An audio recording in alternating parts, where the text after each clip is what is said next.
Hi, everybody. My name is Mike B, aka Fony, and I'm sitting here, kind of, with Josh Allen, aka Yes. Lore. Hi. This is just a podcast, so please don't get your hopes up. Yeah. This podcast is something that we're going to do every week-ish, and it's actually called "Don't Get Your Hopes Up" for that particular reason, and also because, it's going to remain audio only.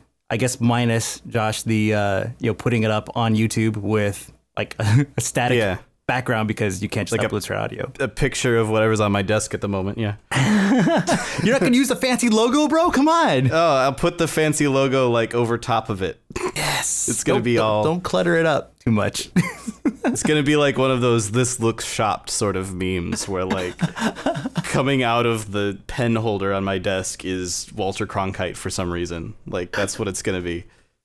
No, is this gonna be a competition thing? Now I've made I've made like 40 minutes of work for myself immediately after this, which is the opposite of the point. Exactly. Yes, see? That is it right there. We want to keep this as simple as possible because frankly, we just want to talk about things that's happening in the games industry and things that happen that kind of touch on the games industry. Like a lot of obviously this game culture and pop and everything and pop culture that kind of plays into this as well. But we are gonna put it out on we're gonna try to put it out on iTunes and everything. I'm actually working that right now. I had to apply for that, dude. You know that? I had to apply for that. You have to like put down your social security number, date of birth. I was all talking us up. I was all like, yes, we used to do this really popular show called Legendary together, and we got all these other shows, and we're like super popular in our own Everybody loves areas us. of the gaming industry. We're really awesome. And we do things, and please let us be a podcast, please. Exactly, and then submit. So we'll see. They'll probably deny it. Like, dang, all right. Yeah.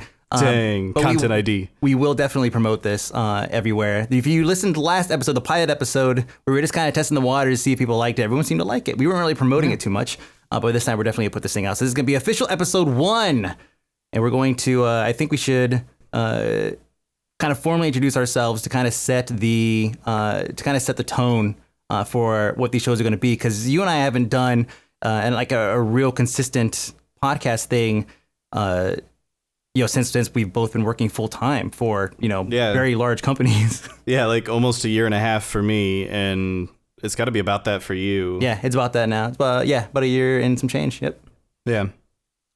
Yeah, it's exciting. we're getting to talk to the internet about stuff again. It's great. But there are going to be certain things that, because of what we do. So I'm the director of content for ZAM, and that basically means that Wowhead, LOL King, Daisy DB, Hero King coming up soon, Hearthhead, and various other sites owned by. Did you just make an announcement? Did you just announce the thing? Dude, it's out there already. It's out there already. We just haven't really told anybody about it. So I guess that is an announcement. Yay! No,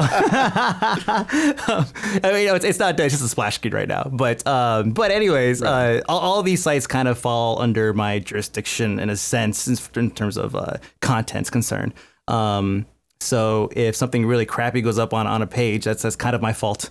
Or you can make it my fault. That's fine. But we work with a lot of game companies, especially Blizzard. And so there's a lot of things that we don't want to do to piss them off. So I'm not going to come on here and say, somebody that works for Blizzard. Oh, I mean, I guess I could say Lore sucks and she's, obviously. Bad big hair and all that. I don't know. I can make fun of you and that's fine. But anybody else, I wouldn't want to do that because I wouldn't want to actually piss someone off and then get in trouble at work. Well, like it's kind of my job to be made fun of, which is an awesome segue into me introducing myself. Except that then I just ruined it. But no, I am now a former. I actually used to work for ZAM. I was the site director for TankSpot, but nowadays I am a senior community representative on the World of Warcraft team, meaning that it is my job to talk to the community about the game, make people excited about the game, gather feedback, bring it back to the developers, understand what's going on there, etc. Which means that I have a very direct tie to Blizzard Entertainment and Activision Blizzard and everything that's sort of under that umbrella. So I like my job. I would like to keep my job. It's a pretty nice job. So I'm not going to do anything that will jeopardize my job. So heads up, just so immediately, as soon as like, I don't know, something happens and people freak out and I'm like, no, actually, really, World of Warcraft is a great game. A, World of Warcraft is a great game. And B, I'm not going to say anything other than that. Yes. So he will not. But it is really a great game. He will not tell us on this podcast what Titan is. All right. It's just not going to happen. He likes his job. I'm not going to ask him that unless he wants to tell us what Titan is. Well, wasn't that like a cartoon with like in space? Those are Teen Titans, wasn't it? Or There's whatever. Teen Titans, but there's like Titan AE. Titan AE. Yeah. Yeah, that's when they grew up. So the Titans were this race of creatures in the Warcraft mythos that made whatever. Actually, I don't even know what the Titans See, are. exactly. That's what's going to happen if I ask him something he's not going to answer. Yeah. Yeah, I will completely make things up. Yep. And then someone's going to take it out of context and booyah, we got a story. And then I get fired. Aww. It's okay. That's why we avoid that kind of stuff we can. But this is also part of, like, the fact that we have these jobs is actually also part of why we wanted it to be audio only, and like it's called Don't Get Your Hopes Up. Because we literally, like, in order for this to continue happening, we're both very busy people. In order for this to actually happen with anything that resembles some form of consistency, it needs to be something that we can just sort of crap out. Yep. Like, it needs to be pretty simple. It needs to be basically us having a conversation, and the microphones are running, and things get a little steamy, and before you know it, pizza delivery man. Is this the sausage one, right? I've seen that one, I think. I was actually talking about that time that you were at my apartment and the pizza delivery man showed up. Oh, that's right. I did, in fact, do that. That's right. I forgot all about that already. Yeah. You blocked it out. So, and just to kind of preface this now, or just kind of knock this out now, this whole intro where we're talking about all this stuff that we're not going to talk about, it's only happening right now because we want to set the stage now, and then going forward, we're going to obviously spend very little time. Well, I mean, I don't know, we'll see. But most of the time, we're not going to go on end in terms of like who we are and all that stuff. Because by then, you should already know. Right. Opinions expressed in this podcast are not the opinions shared by our respective employers. Blah, blah, blah, blah. Yep. That's what that sounds like. That's exactly what it sounds like. So, actually, this is kind of an interesting story came up recently. A lot of people should know if you're listening to this, or I guess if you're watching it, sure. You should probably know who Chanman is. You've got some sort of visualization thing running so that you can watch the sound waves move around. That's what we'll do. Talking. Just go Google Chanman V. And just go to the images, and there you go. There's the visual aspect of this podcast. We're going to just tell people to Google image search stuff. Exactly. Yes, see? It makes it so much easier to produce. Yeah. So he was a long time, like 2.5, 3 years, I think almost 3 years, producer. And he made he's a personality. Most of the stuff, especially towards, as time went on, it seemed like it was mostly, almost all actually, live stuff, and the VODs would end up on his channel. He had a couple of shows that I was really, really interested in. Value Town specifically, play Hearthstone. He did a lot of StarCraft 2 stuff too, but StarCraft 2, I'm just so bad at that game, I don't even want to watch other people play it. So. But he's retiring this week, and I think he has one more show. I think there's one more episode of Unfiltered left, I think, and then he's done. And the reasons why he just said because he has family, he wants to spend more time with them. And he even said, actually, if you watch his at the end of the last episode of Unfiltered, he says that he wants to take his kid to play baseball and watch him play baseball, whatever. And it's like he wants to basically spend time with his family, TLDR. And I think that's something that maybe not specifically the family thing, but it's like lore used to be obviously. I'm sorry, not used to be. Well, no, used to produce a lot of content, and that content generated a lot of views every week, and I did the same thing. And I was important once. I know. Exactly. People might still recognize me at BlizzCon. But this is something that kind of hits home for us because we've been in that position where it's like, well, or we are in the position where we basically have had to kind of step back in a sense. Yeah, for sure. And it's the sort of thing that, like, it's really tough to do. Like, I know that, like, when I was doing my, like, weekly Marmot, like, goodbye everybody thing, like, the whole time I'm thinking, yeah, I'm gonna go work at Blizzard. It's gonna be so awesome. But, like, at the end of it, I'm, like, starting to actually get choked up a little bit, because I'm like, man, I really like doing all of this, and I'm not gonna do it anymore, and that's really sad. So, for anyone in that position, like, having gone through it myself, it's the sort of thing, like, this is a big deal. Like, he's saying, I want to focus on my family. I want to focus on everything else that's going on. And I can't do that and also be in front of a webcam for 80 hours a week. So, yeah, I mean, it's a big move to make, but I totally understand why he's doing it.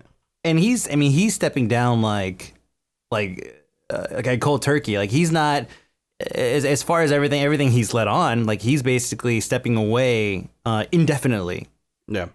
Which is, obviously, you just got done streaming. You were playing Hearthstone, and you did really bad. Like, you were really bad for a while there. Wait, was that normal? That was normal, wasn't it? Well, it was the Paladin class challenge. It's really hard, and I beat it in 4 tries, so... Oh, dude, everyone's done that in the first try. Everyone. That's everyone. No. You know what? Total Biscuit was, like, ranting about it on Twitter. I'd like you to know.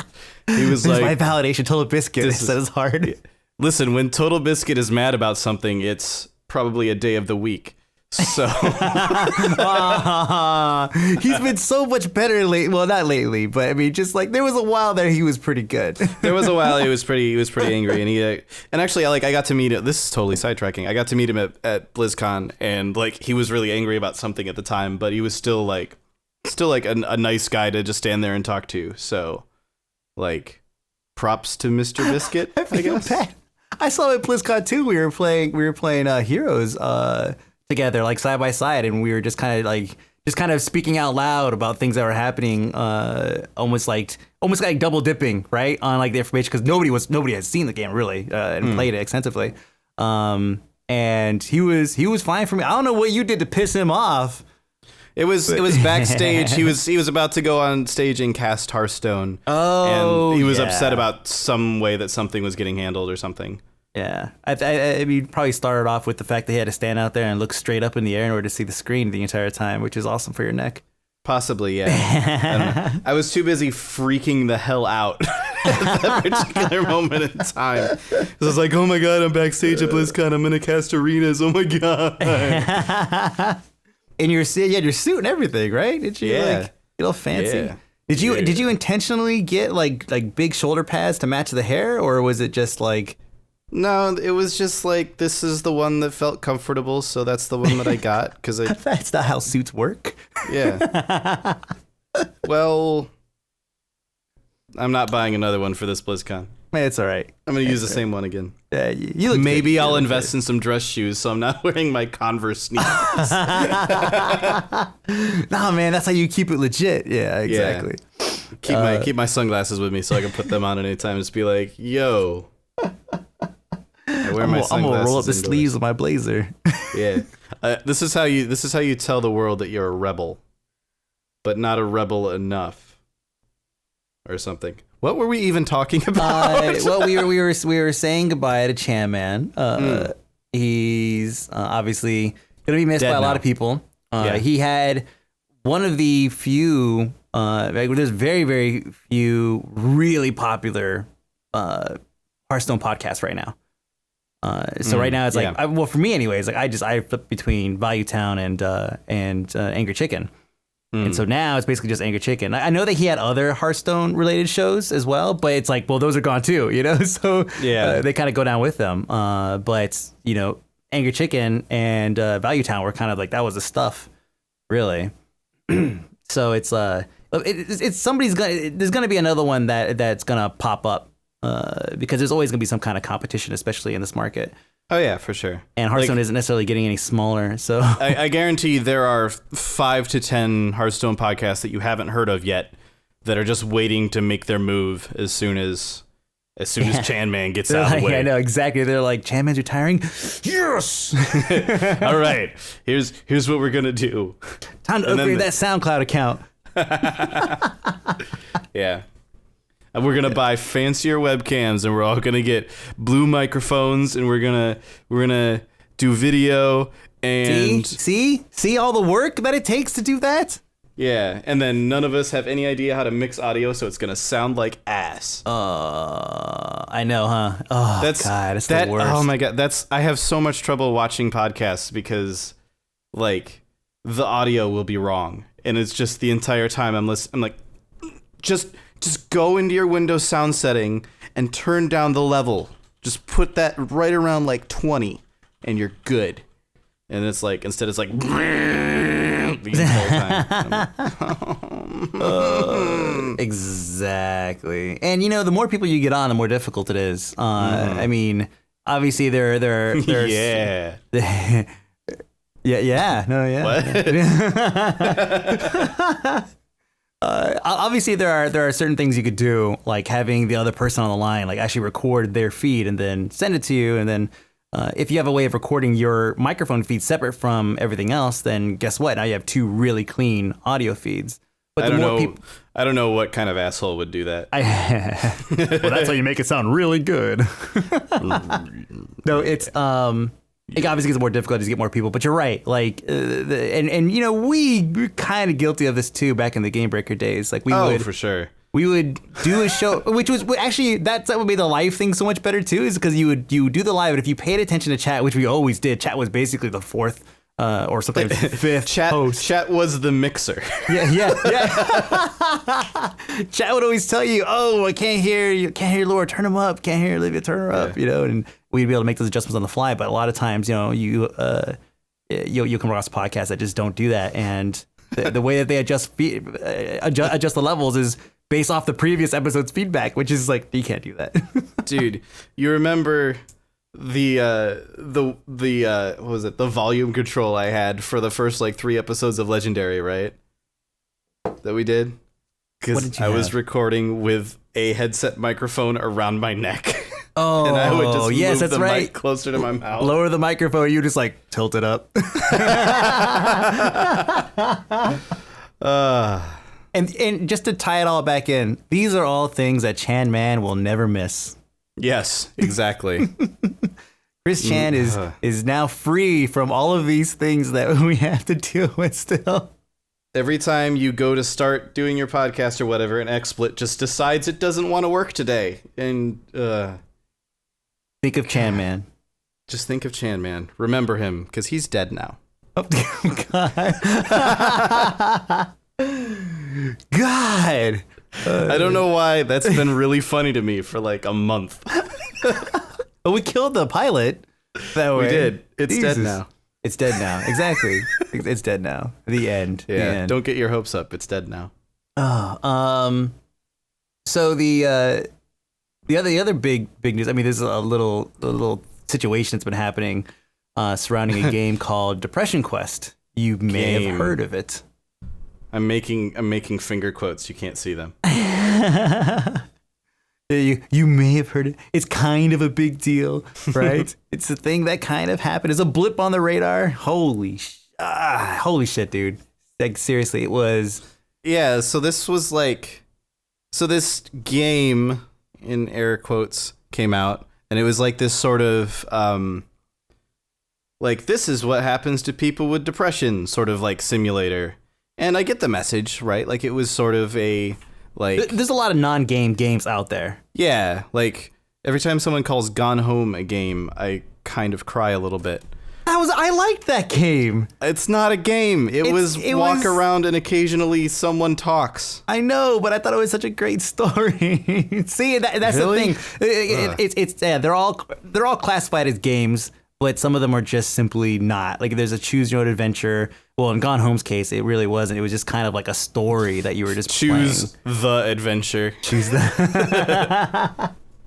Exactly. But Depression Quest, now, I haven't actually gone through and played Depression Quest. It did pop up, and it's one of those games I was like, I might check it out, because it got really popular after Robin Williams died. Yeah. And I saw tweets all over the place, and it's pretty. I mean, obviously, right? The game's called Depression Quest. All the Robin Williams and everything. It kind of tied in, so it got really popular. Then, obviously, that helped spur all of the nonsense that surrounded it. Yeah, like the game is not even important for the actual like thing that happened this last week. Exactly. The game could have been anything. It could have been absolutely anything. Yeah. So Flappy Bird was like you could call any Half-Life 3, I don't care. Any subject could have been, any game could have been what happened with this giant mess that you should tell us about, because I can't keep everything straight. So, okay. Oh man. Okay. So first off, we here at Don't Get Your Hopes Up don't give a damn about who's sleeping with who. Right. We really, really don't care. That is pretty much your prerogative. But the masses eat that shit up.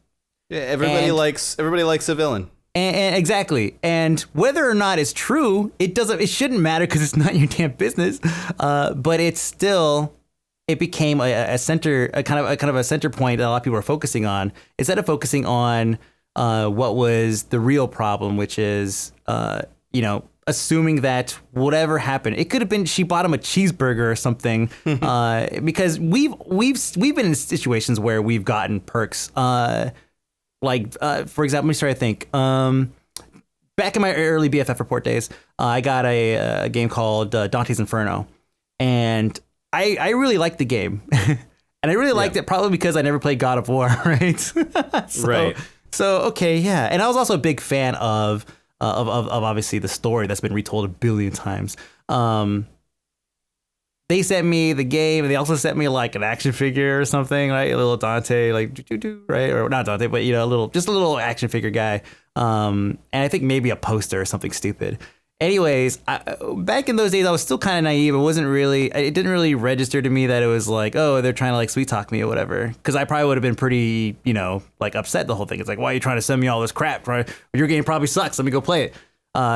Well, having not played God of War, I thought the game was actually pretty good. And the thing is, something like that kind of thing happens all the time, and it does sway your opinion. I mean, maybe if I didn't get the little shitty action figure, maybe I would have been like, the game is not that great. Who knows? Yeah. But that's the kind of thing that happens in this industry a lot, and it's really shitty. Yeah, for sure. Like I have a pair of Astro 840s. I love my Astro 840s. I think they're great. I got them for free. Mm-hmm. If I had paid the full price for them, I have no idea if I would like them nearly as much as I do. Like, to me, I use them at work all the time. They're really, really comfortable. I like the sound that I get out of them. I think they're a good pair of headphones. I've heard of people that really, really don't like 840s, and I'm always like, how could you possibly not like these? And then I remember that they have like a $250 price tag or something. So like maybe that's why. Exactly. So yeah, like it's something that happens all the time in the gaming industry. I think that like there's a point where it's acceptable. There's a point where it's not. I don't particularly care where it falls in the whole grand scheme of things. It's just something that people need to understand. If somebody like had an interaction with someone in the past and then later was like, would you like to review my game? And they were like, sure. And they were like, I like this person because of this interaction we had in the past. Mm-hmm. I like this game as a result of that because I like this person. That interaction could have been anything. It could have been like, swag at a convention. Yeah, we could have had a fun time at a party. Like this, which happens any a lot. Number of things. Yeah, totally. Like, in fact, actually one of the I guess dark non-secrets, because everybody kind of knows it, but nobody ever really thinks about it, of the gaming industry, is if you want press to like your game, have an event with an open bar. Yeah. That's kind of how it works, because then they will have an amazing time at this event. They will be super excited about your game. And that's just people, right? Press are people most of the time. I don't know about all the time, but most of the time they're people. and people like to have a fun time. If you have a fun time, that's Yeah, even like my basically entire position is as a community representative is to make sure that people are having a fun time with World of Warcraft kind of involved. And that way people think more favorably of World of Warcraft. It's just how people function. Yep. And it's just, that's just part of PR and how it works.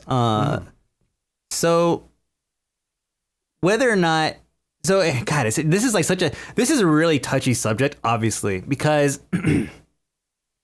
whenever it comes down to gender battles, which is effectively what this turned out to be, you can't win if you try to look at this from not the gender battle perspective.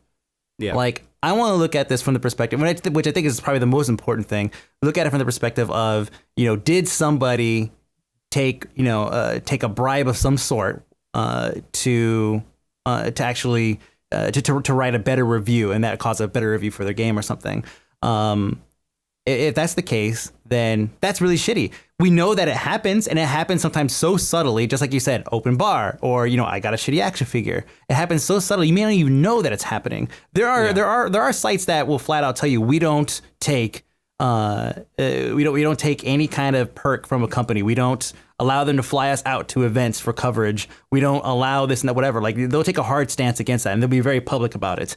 But there are, but that doesn't happen everywhere. And so these things just kind of happen naturally. But here's the thing: whenever it comes down to gender battle, like, if you don't take a side, then both of those sides look at you as the opposite side. Yeah. Yeah, exactly. Like, and it's the sort of thing that you can look at, and it's a nobody wins sort of scenario. Like, I guarantee, as we're talking about this right now, people are listening and they're going, no, but this person was wrong. Yeah, exactly. Yeah, exactly. It's like, you have to look at this sort of thing as holistically as possible and just understand. I don't know where the line exactly should fall in terms of what's okay, in terms, like, maybe open bar at your event is fine.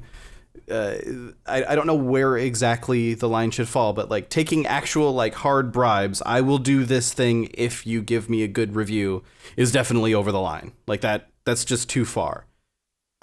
If that's the sort of thing that actually happened in this case, in this whole, like, Depression Quest thing, if that's what actually happened here, then that sucks, and that's reproachable.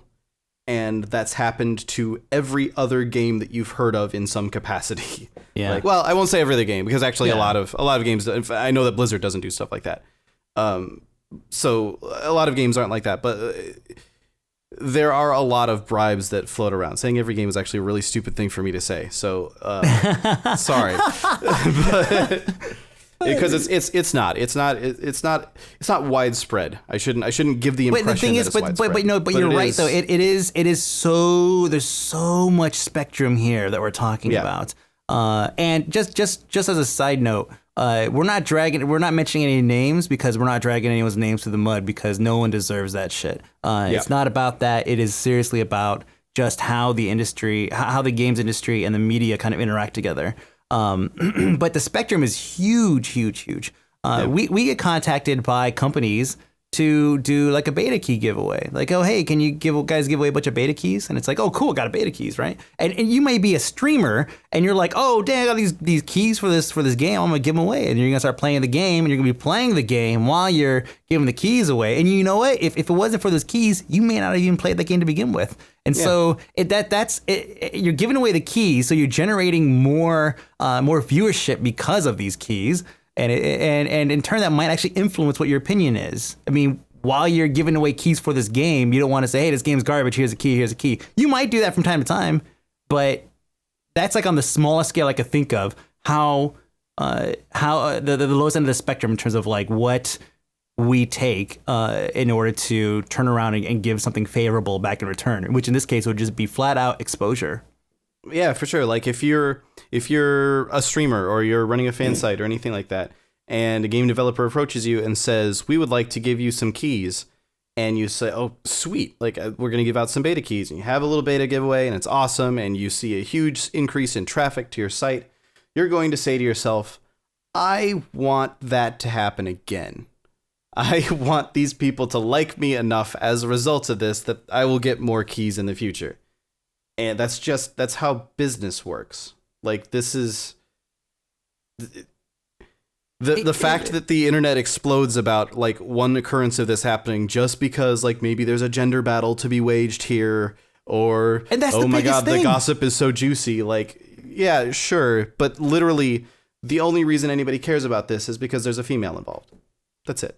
Yeah, exactly. And she's a developer, which kind of puts her in the minority. And so it's like it's an uphill battle for females in the games industry. Like, first of all, because of what the majority male, like I wouldn't say the majority male, I would say the hive mind kind of nasty anonymous side kind of tends to do. But it's that is purely the main thing that fueled this entire issue. Obviously, there was like rumors and such that that popped up.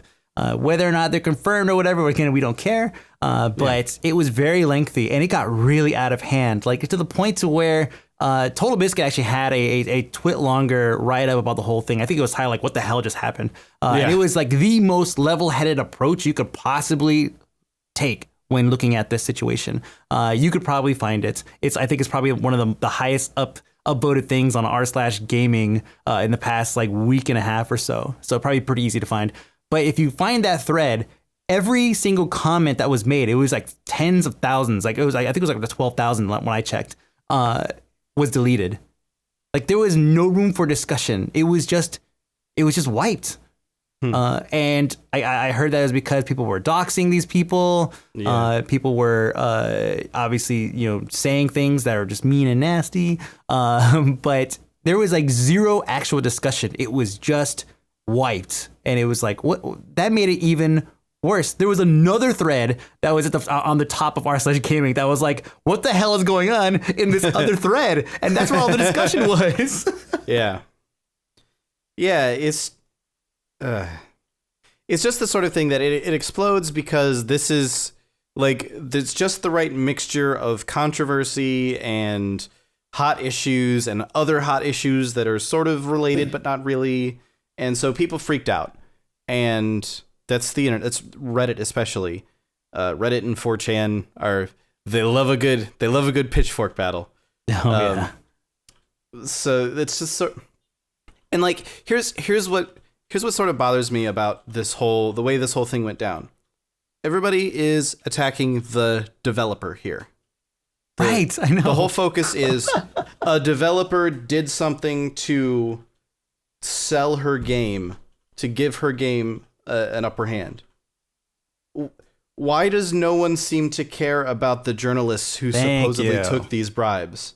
Right? Like, why does no one care that someone, like, in my mind, it's the journalist's responsibility to be unbiased. The developer will always be biased 100% of the time. Developer makes game, developer thinks game is good, developer wants game to be perceived as good. Developer will do anything that they can they will offer anything that they can. Sometimes people have different limits on what that is, but they will offer things, or they will do things, or they will call back to things that happened at some point in the past because they want the journalists to then say, we really like this game. It's great. They want to get it as much good publicity as possible. That's just what a developer is going to do. Any single person listening to this podcast who made something and then ask somebody else what they think of it, they're gonna want to hear "I like it" back. That's just how people work. No one puts it out there and says, I hope this thing bombs. Yeah, exactly. I hope nobody downloads it, and like the 3 people that do just say it's terrible. God, I'm looking forward to that. How many artists or musicians or game developers or movie studios do you think put out a movie and go, you know what? I hope everybody treats this movie completely 100% fairly. Like, no one. No, exactly. That's why they spend so much money on PR. Yeah, exactly. And if they do say that, it's a PR move. It's because they want you to think that you're treating it fairly. Like, that's just how this works. Yeah. It's how human beings operate. I think a good kind of a single example, and this happens a lot too, of good guy games journalists, I guess you could say, is Giant Bomb. I believe some of the guys at Giant Bomb are actually really good friends with the creators of Bastion. And so, as far as I know, they've never done a review, like an actual review of Bastion, because they know that they would be biased. I mean, Bastion is an amazing game by itself, right? Or it's a very unique experience for sure. Yeah, with that guy with that voice. It's definitely very polarizing, but it's a game that I really enjoyed, and a lot of people have really enjoyed. Exactly, and so Giant Bomb said, we're not going to review it because we would give a biased opinion, and that's something that it seems happened several times, and we know, and even in this situation, let's just say all that is bullshit. We know that it's happened several times in the past. Remember Dorito Gate or whatever it was called, right? When all that stuff happened, like. There's a picture of Doritos, a big ass sign of Mountain Dew, and Jeff Cayley. And it's just this one picture that people are just all like, wow, like this is us selling out. This is us giving props to something that probably doesn't deserve it, or only because of this. But it's something that it happens a lot. If you go to a website and you see a ton of ads wrapped around about a specific game, and then you see a review for that game right in the middle. Yeah. 10 out of 10. By the way, our entire site is skinned in Halo 17 or whatever game it is, right? Yeah, exactly. It happens. It's and this is sort of what it boils down to for me, is that if you are a gamer and you want to be serious about gaming, and if you want to get as unbiased an opinion on games as possible, first of all, you're crazy. It's not going to happen. Mm-hmm. But second of all, it comes down to not so much understanding, not so much finding that perfect gem that's never biased about anything. It's about understanding people's biases. A lot of games journalists have like about the author sections where you can see like what are their favorite games, what are their least favorite games, and so on and so forth. And those are great because then you can read into it and go, okay, this guy likes Final Fantasy. He hates Gran Turismo. If he reviews a driving game and rates it poorly, that's probably because he doesn't like driving games, sort of thing. He's just not as into a driving game at that point. And most games journalists will try to make sure that they have people reviewing games that they're actually interested in. So that's kind of a crazy example. But it's the sort of thing where you need to... It happens, though, yeah. It does happen, yeah. And it's the sort of thing where you need to sort of learn, like... I followed Game Informer for years. Like, I thought they were great. And it was the sort of thing where I learned when in their reviews, am I going to agree with, okay, who's reviewing this? I've read a lot of reviews by this guy before. I've played games that he's reviewed, and these are the ways that my opinions differed from his and this sort of thing. It's not like so many people just want to see, I saw a number that said that this game is amazing. So it hit at 9, and that means that this game is awesome. And they skip over the entire text. They never read anything, and they play the game and they say, well, that was an amazing game because it was a 9, because the Metacritic said it was a 9. And it's just, no, you have to, you still have to form your own opinions. The whole reason, like, if you're looking to games journalism to tell you what games are good, you're doing it wrong. You should be looking to games journalism to get an idea of what games you might think are good. And it's also about getting to know the personalities. Like, well, I mean, you basically just said the same thing, but taking it on like YouTube. Oh yeah. Like you could watch these guys and know, if you watch them enough, that you're going to know what they like and what they don't like. Yeah. And you'll be able to pick that out fairly easily. And once you latch yourself onto a few good reviewers, then you're pretty much set, because so for example, I have a friend who I always say hates everything, right? Because every game that comes out, he likes to bitch about something in that game.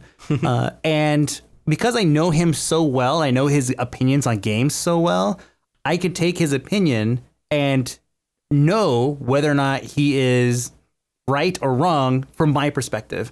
Like he could say, oh yeah, this game is absolute garbage, is the worst thing they've ever done. And I'd be like, oh, it must be a pretty good game. Because I know him so well. And that's such an important thing in this industry. Not what Metacritic says, like what is the 9 out of 10 or whatever. Everything kind of falls into a bucket, and then you could, it's a mess. Metacritic, give me a break. That's a whole other conversation. But like, I guess TLDR of that whole thing, bad things happen in the gaming, like every industry, bad things happen. Yeah. Every industry has a seedy underbelly. occasionally gets exposed and people freak out. Guess what? There's a whole lot more of that going on than you probably realize. So don't harp on the person that gets caught quite as much. And in fact, in this case, I don't even think that the developer here is somebody that anybody should be really pointing at, because like I said, the journalists are the ones that should be getting flack for this, not the person that wanted her game to be successy. Yeah, and the media and Reddit. I mean, like, like gender is always going to be blowing out of proportion. Every freaking industry has it right now. In Ferguson, there's a lot of crazy stuff happening. Yeah, and it started with a white cop shooting a black male, and just to put it, in the simplest terms, everything spawned from that.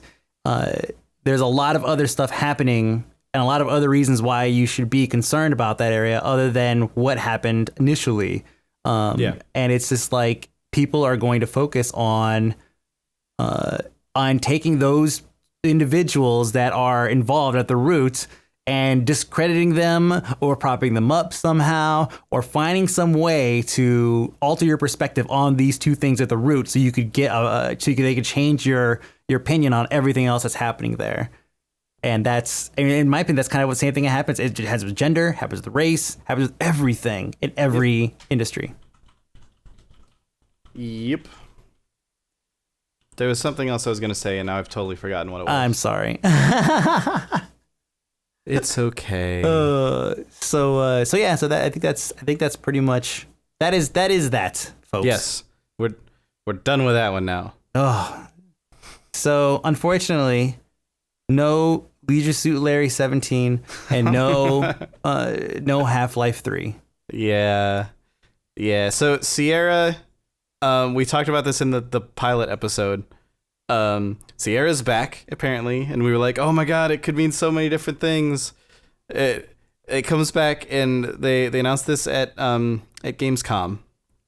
They're going to do a new King's Quest game, which is awesome. Like the King's Quest series went on for ages, and it's one of, if not the best, like serious adventure game series. There are point and click adventures that's out there. Personally, I've always liked the ones that are a little bit funny, a little bit more. So like the Leisure Suit Larry and Monkey Island and so on.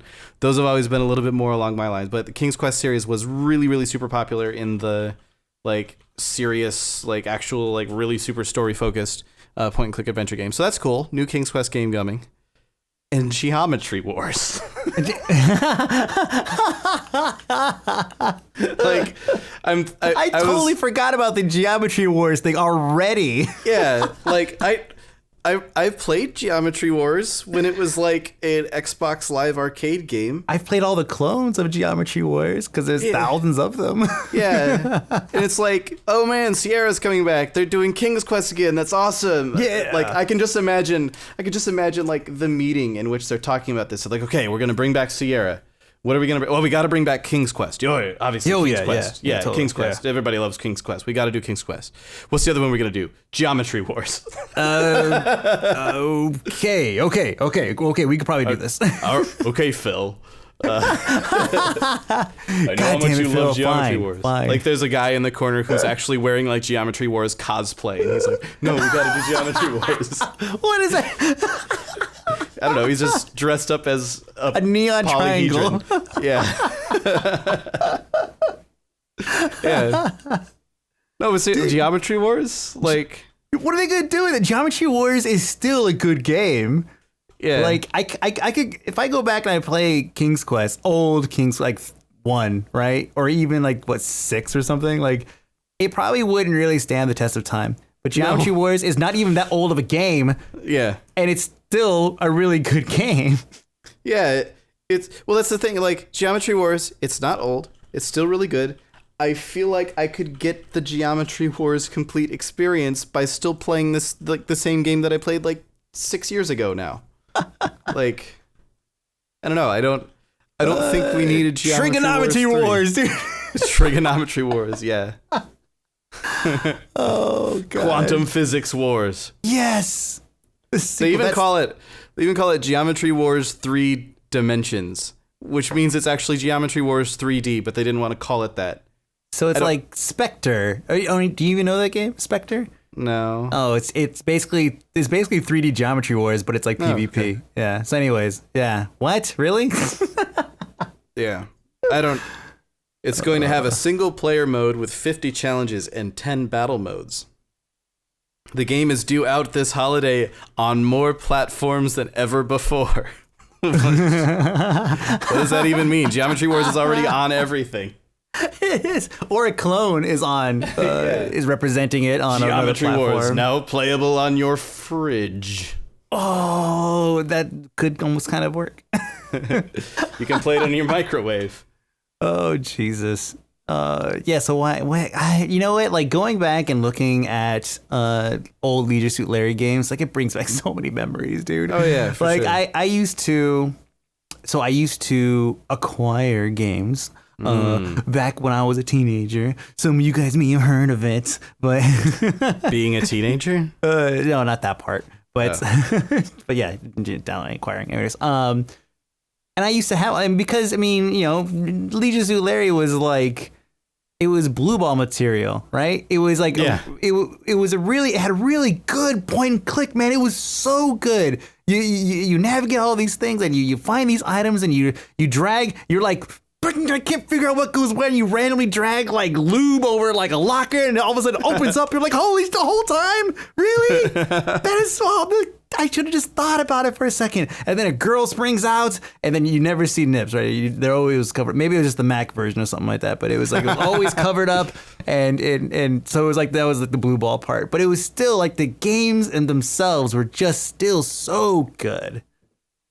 Sierra was good at that stuff, man. Yeah.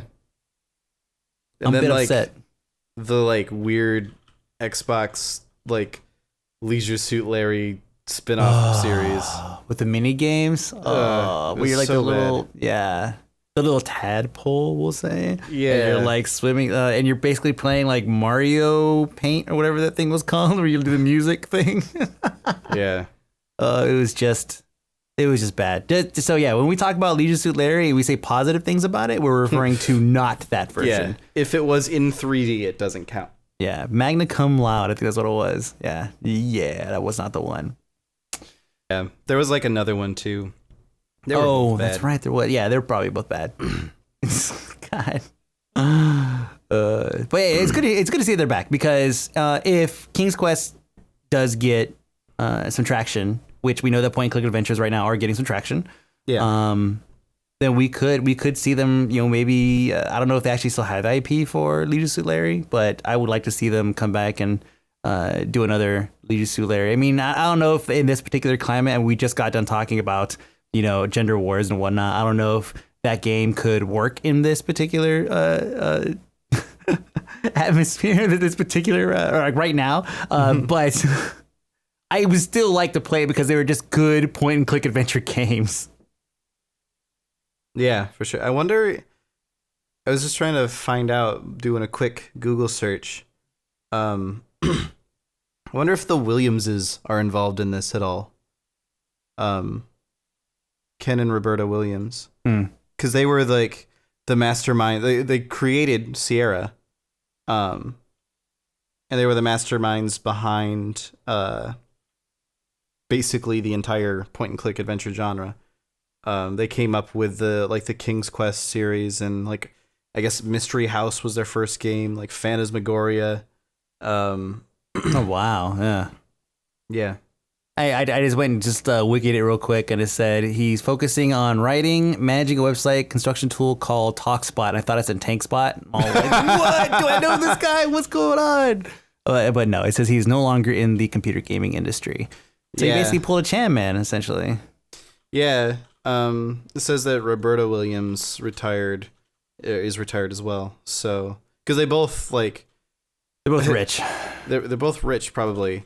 And like this is like Roberta Williams, I think, is one of the people that people sort of forget about when like you're trying to list off influential, like especially when you get into there aren't any really influential like women game designers. Like, no, Roberta Williams made a lot of the games that like people like you and I grew up on. Mm-hmm. Like, seriously. So Yeah, but she's retired now. Not dead, retired. Not dead, thankfully. Yeah. If it was last episode, if it was the pilot episode, she'd have been gone. She'd have been dead, yeah. Finished a long time ago. Dodged a bullet there. So last week we didn't do a show because I was on vacation. Dead. Well, there was a lot of other stuff that happened in my family, so it was just a really bad week overall. But I really enjoyed my family reunion. It was really great. Then I came back and I had a whole new week and everything was fantastic and start all over. But we didn't get to do a show last week, and otherwise we would have talked about this then. But I feel like we could still talk about it now. We should. Robin Williams passed away last week. Yeah. This should be news to no one. If you've missed this news, then how did you find this podcast? How did you? Yeah, exactly. I want to hear from you. How have you come across this and not that? Yeah, exactly. Yes, exactly. If you're not familiar with him, I mean, he's comedian, actor. Obviously, Mork and Mindy. Dead Poets Society, Miss Doubtfire, Jumanji, Aladdin. There's just like so flubber. I mean, like all these movies that we would kind of like sometimes we're like, oh yeah, we could just not really think about that movie anymore from that particular actor. It's like now it's like, oh man, I want to go watch it. Yeah, and even like more recent stuff. Like he's got a movie coming out later this year. Got 4 movies I've heard. But yeah, one coming later this year. He had a bunch that he was working on, but I don't know how many of those like had already like finished filming or something. I just don't know. What's the movie coming out later this year? Hopefully it's good. I was thinking of the Night of the Museum, the new one. So it's got Ben Stiller in it, so it'll probably be terrible. But I don't like Ben Stiller. Yeah, after Something About Mary, I think that was. He has the same. Yeah. Like, he hasn't done it lately. Credit to him. He hasn't done it lately. But for ages, every Ben Stiller movie had the same, I'm in the bathroom and there's no toilet paper, or the sink won't shut off, or something. Or I have diarrhea and I'm on a date with my girlfriend. Yeah, every single movie had that same sort of, let's put Ben Stiller in a bathroom and something goes wrong. This is so wacky and crazy. Yeah. Although Tropic Thunder, I don't care how shitty people think that movie is, I think it was good. I thought it was good except for Ben Stiller. But that's the point. I felt like he was there to be bad. To be Ben Stiller. To be Ben Stiller. Like, well, just that's typecasting for you. There you go. Exactly. So somehow we got to this from Robin Williams. Yeah. Robin Williams is dead and Ben Stiller should be. No, that's low. That's low. That was rough. Dude, he's gonna get up in years. Ben Stiller instead, I wouldn't have been as sad. I mean, I probably would not have been as sad. I would have been upset that a human being has left this earth. Yeah. But I would say that Ben Stiller is definitely not as influential in my life as a performer and comedian than Robin Williams. Yeah, I could probably agree on that. I think the main thing surrounding him was that he was always so happy, and he's always really good at improv, man. Like, he just bust out weird, and then he'd jump from accent to accent and create new characters and just like back and forth so freaking fast. It is not easy to like swap everything, dialects, accent, everything, as quickly as he could. But yeah, he obviously will be missed, and.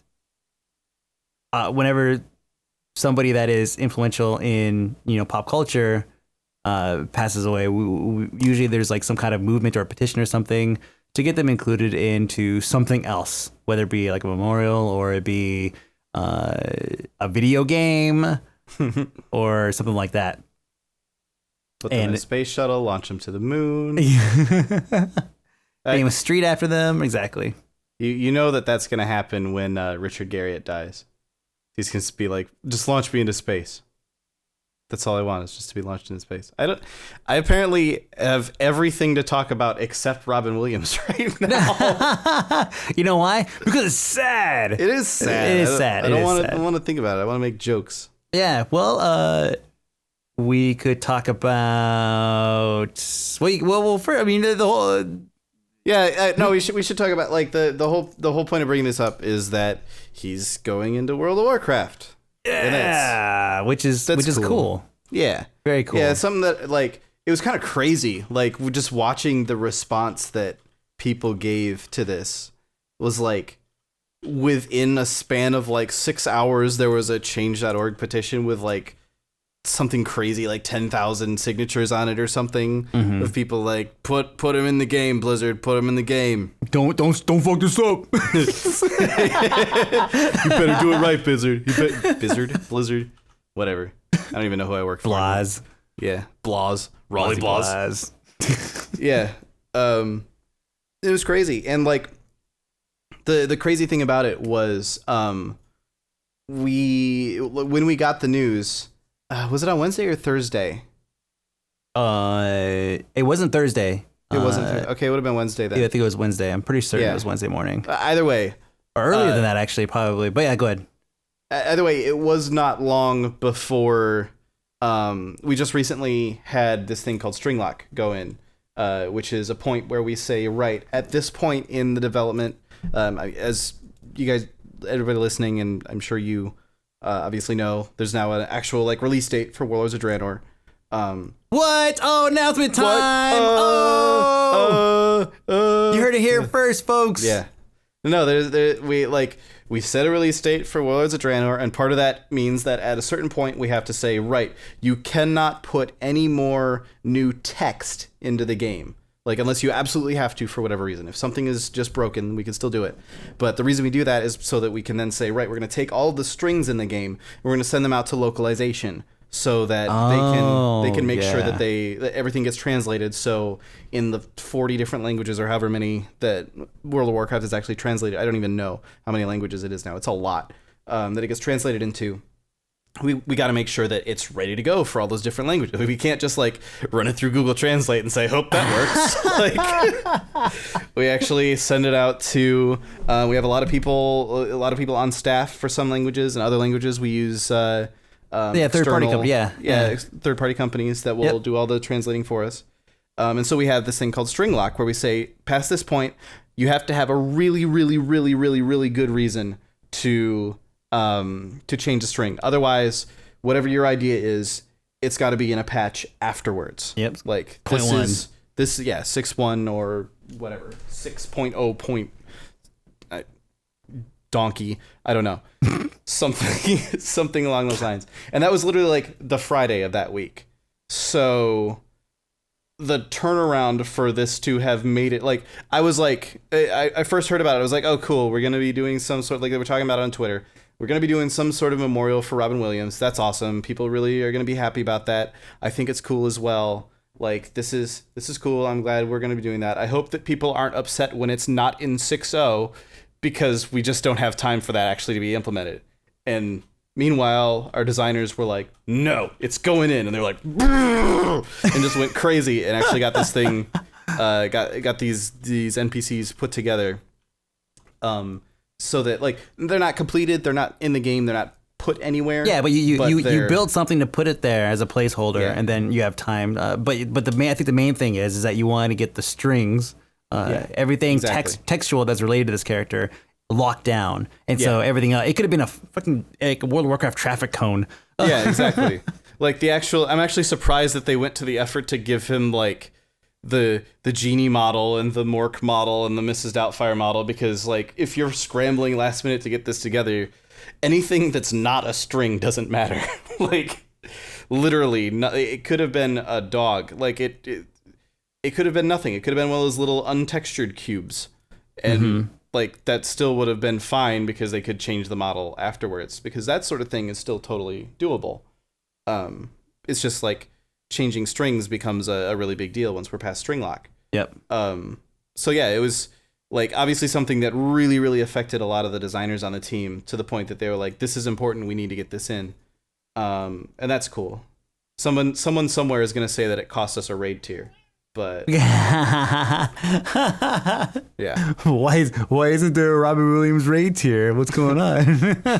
There were actually people asking to have him be a boss, and other people were like, "You want us to kill Robin Williams?" Oh my god! He had all these different forms. This is my final form. Yeah. Oh, dude, what the hell? Internet's weird.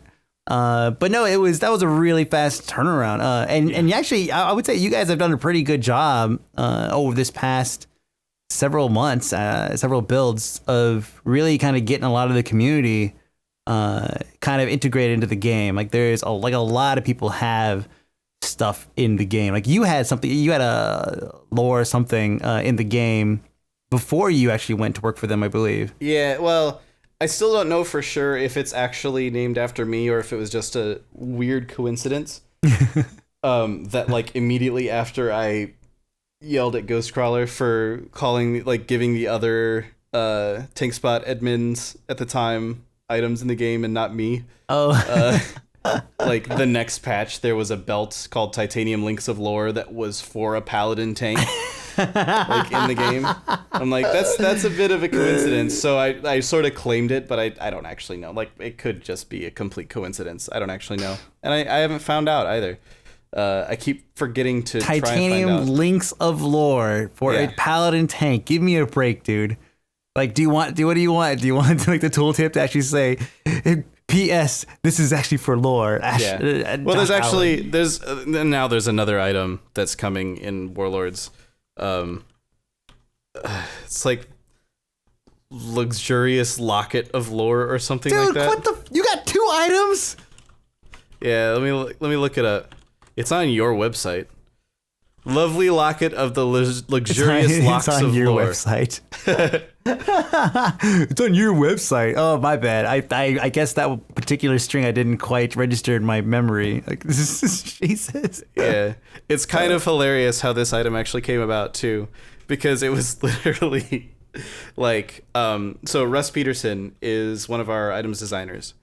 And the 4th Thursday of every month at Blizzard, we have food truck day, and it's amazing because we have like 6 food trucks come out and just park in the Blizzard parking lot, and everybody goes out and stuffs themselves full of the craziest stuff. Is that where you're going right now? Because you're away from the mics. Are you going? Oh, sorry. No, I dropped a thing on the floor, so I was heading there. No, it's not until next week. You made me worried that I missed food truck day for a second. Panic mode. Yeah. But like Russ Peterson, the item designer, he had like food poisoning one day, and he was like all upset on Twitter. He was like, I'm so sad. I can't go to the Viking truck today. And so I went and I got Viking truck and I took a picture of it and I tweeted it at him. And so as a result, he made this agility neck. I don't know why it's an agility neck. We made this agility neck called Lovely Locket of the Luxurious Locks of Lore. That's not like his way of just saying, F you. Yeah. People have asked me why I don't have an item in the game. And you know what I tell them? I tell them I do. And I tell them that it's Darnell. Mm. And what's funny is, and this is true, what's funny is, Darnell, the character, came out so close to when the Darnell character that you meet in the Forsaken Starter Zone first appeared. It came out so close to that people tend to miss which direction it goes, or if they've ever rolled Forsaken, they've just never seen him. Yeah. And so they don't know where the origins are. Or even if they have rolled Forsaken, they just never realized that that's that guy. Yeah. And then towards the end of the expansion, we had all this stuff going on in, I think it was Firelands, right? We had some quests, some daily quests, and on one of them, you're basically doing like a bombing run or something, and you're rolling with Darnell. Oh, not a bombing run. I think it's just like a team quest or something, or a party quest, but your party members are NPCs. I don't know exactly what it was, but yeah, like you would get a friendly NPC to help you out, and sometimes it would be like Deathstalker Darnell. Yep, exactly. Yeah. And so people came back and they're all like, dude, they put Darnell in the game. I'm all like, yeah. They did a while ago. Man, Blizzard is awesome. So just like you're like, oh, it was kind of coincidental, right? I just own that shit. I just own it straight out. I'm just like, oh, yeah, totally. Yeah, Blizzard, man. Woo. Yeah. Well, I would see about getting you something in game, but we're past string lock now. So. It's all right. It's okay. I already have Darnell. Yeah. For the people who skip to the end of this podcast. Yeah. I already have Darnell in World of Warcraft. That's what I got. That's my contribution to the game. There you go. But yeah, so that was a good show. I think that about wraps it up. Yeah, I think we made a podcast. I think we made a podcast right there. And we successfully talked for like an hour. We did about an hour, actually. Yeah, it was about an hour, and we don't have any. We're not running a timer or anything. We're not really trying to control it. We just have a handful of things we throw into a document, and that is kind of like what we talk about, and that's pretty much it. Yep. Next week. So yeah, don't get your hopes up. Yeah, exactly. I'll try to get this out as soon as I can tomorrow, but don't get your hopes up. And hopefully we should have another one next week, but don't get your hopes up. Exactly, and you can actually follow this. We should tell them if you could follow you on Twitter, Instagram, Twitter, Facebook, or on YouTube, because you're going to be posting on YouTube at Devil Lore and all those things, right? Yeah, I might. I'm not sure if I'm gonna put. I have 2 YouTube channels. I need to figure out which one still has the most subscribers, like sitting around, because I haven't put anything there in like a year. So it might be Devil Lore, it might be Devil Morph. I'm not sure. Just do Devil Lore, dude. Come on, let's stick with the brand. Yeah, make it easy. Yeah, the problem is I think that one has like 2,000 subscribers and the other one has like 13,000. Oh, that's a problem. Yeah. Just post it there anyways. I'll just put it on both. That way, you know what? Wherever they go, they end up landing on it. It doesn't even matter. And obviously, I'll be posting it on YouTube, Twitter, and Facebook, and it's gonna be AK Mike B. But if you have a SoundCloud account, and if you want to follow us on SoundCloud, we actually set up a channel just for this. Before I screw it up, I believe it is soundcloud.com/don't get your hopes up. And that's it. Yeah, so DGYHU. Yeah. because don't get your hopes up, the URL was taken. Yeah. And it was probably by some really crappy rapper that put out one song. Yeah. What a jerk. I didn't go actually look, but I'm pretty sure that's probably it. Yeah. SoundCloud.com/DGYHU. Yep. DGYHU. Dig. Yeah. You know how we're all about acronyms here that sound funny. SoundCloud.com/. You can go there, and obviously we're gonna be working on getting approved to put this thing through the standard podcast outlets. So iTunes, stay tuned for that. Stuff that other people use. Pretty much just iTunes. Exactly. So stay tuned for that. But don't get your hopes up. Yeah.